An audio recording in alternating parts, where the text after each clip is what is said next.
this with your learners, and you want to help your leaders do that as well.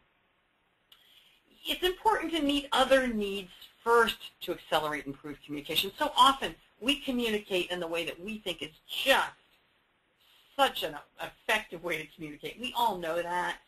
And I think, this is that classic, not the golden rule. You don't communicate like you like to communicate. You communicate like others need to be. I think some people call that the platinum rule. And then finally, you want to build whole brain diverse teams for more efficient results and greater creativity. And when you don't have a whole brain team, then you have to have people situationally stretch into those areas that might be lacking. Or you might find some external resources who can help with that. All right, growth. Growth is one of the most important here as we think about leadership development, and I think you would probably agree. I stumbled upon this quote from Deming, who's one of my favorites, just the other day, and I was reminded about the power of his thinking. He said, "It's so easy to do nothing. It's a challenge to do something. Learning is not compulsory, it's voluntary.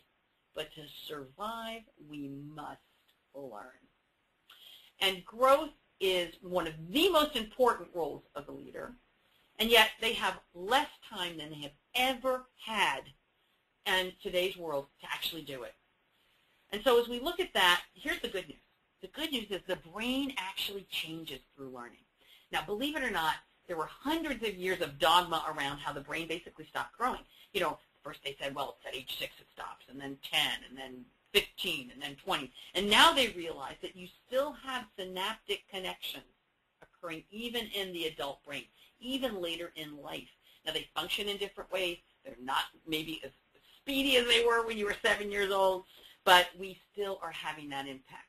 As a matter of fact, you, as a training professional, you are helping those connections form.